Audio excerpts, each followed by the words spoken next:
So, like it or not, 49ers, y'all are in a rebuild. We told y'all earlier this year that it was highly unlikely that their Super Bowl window stayed open with their current prime players. It's already in motion.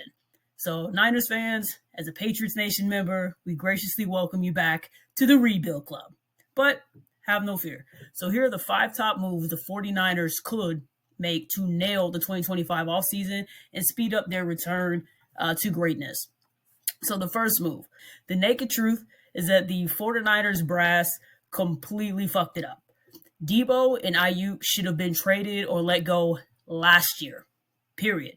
But we're neither here nor there. So at this point, we need to look into their first move that they need to make, and that's releasing or trading decreasive, expensive players to help them fast track this rebuild that they're already in that they may not even realize that they're in. So right now, you're 16th in available salary cap space, which doesn't give you a lot of room to maneuver in. So when you have multiple aging players and your franchise QB still has to be paid coming out of his rookie deal, so he's going to need the dollars. So in that sense, you're going to have to let go of some of your key players. I would look at George Kittle. I love you. Got to go. Fred Warner. Love you. Got to go. If you can get a trade partner, great. But if you cut both post June 1st, you immediately save about $33 million in cap space in 2025, which allows you to do some maneuvering during the 2025 offseason, whether it be trade, whether it be bringing in a free agent, or even going into the draft. So as much as that sucks, at the same time, this is the only way that you don't backslide when it comes to getting this rebuild started and implementing it as quickly as possible. So going into the next move, obviously O-line, I think for multiple teams across the NFL are looking at their O-line and their D-line as far as needing to upgrade, improve, and bring in good players. So for their next move, the obvious answer for me is add depth at the O-line. So I would look at signing an O-line in free agency. I could look at a veteran like Trenton Brown. He's cheap.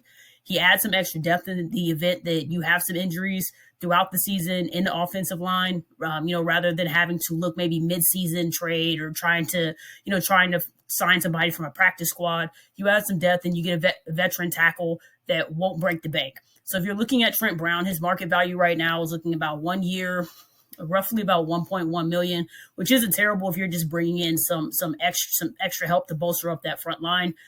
So I think that's probably a smart move to make, seeing as there's going to be a few offensive line tackles that, as far as depth pieces, I'm not saying he's going to be a key piece, but that could add some depth pieces. There's going to be quite a few that are probably coming onto the market. So he would definitely add that to you and allow you maybe to get through an entire season without completely being backlogged. So then we're going into the third move. You got to get some frontline help, right? Your defense was 18th in rushing defense, 27th in scoring defense, and 31st in red zone defense, which was absolutely horrendous. So this move to me should be extremely important for the 49ers. And for me, that's signing Joey Bosa, being that his little brother is on the 49ers already. To me, it makes total sense. So Joey Bosa in 2024 was 8th in forced fumbles. He was 19th in hits. He was 55th of 211 in assists, and he was 53rd out of 211 in total pressures. So while he's not the big name guy, the big guy that he used to be, he can still add some really good depth to your front defensive line. His brother's already there, so he should be able to give you a deal when it comes to money wise, to be able to play with his brother, add some depth, and obviously gives you some much needed support on your defensive end to upgrade your rushing attack. So now let's look at the second to last move.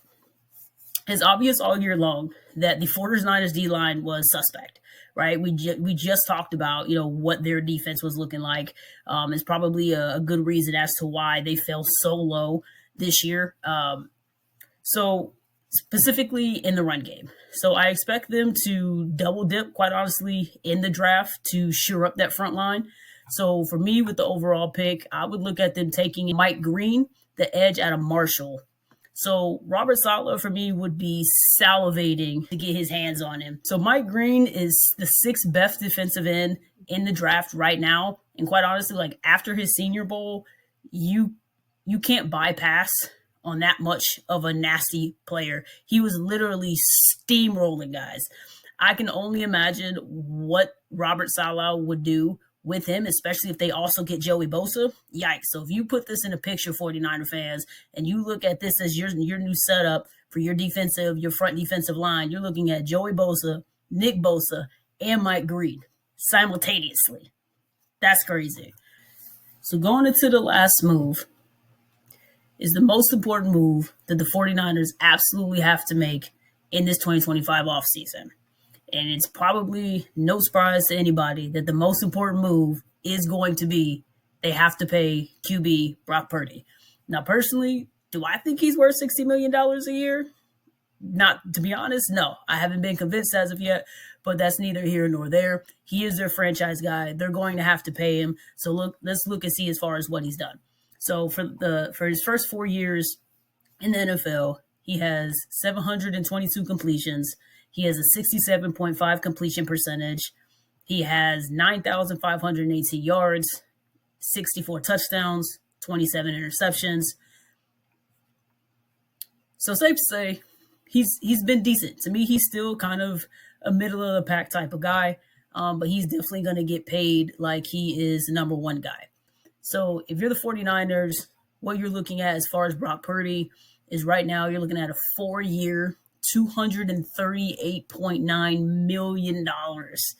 It is an average of about $59.7 million a year for Brock Purdy. That is an absolutely must-have. If he's your guy, you got to pay him like he's your guy. He's going to get paid like he's his guy because he has the best position in the NFL, the most important position in the NFL, hands down, bar none, has to happen. So obviously, these are the obvious moves, right? So, of course, they're going to have other moves that they need to make throughout the offseason, whether it be trading, adding new players, the draft. But for me personally, these are the top 5 moves that they have to make. If they complete these 5 key moves, they surely set themselves up to enter the 2025 regular season, already putting themselves with the ability to get back into playoff contention and for people to restart taking them more serious. This has been Between the Uprights. Football is life. The rest is just details.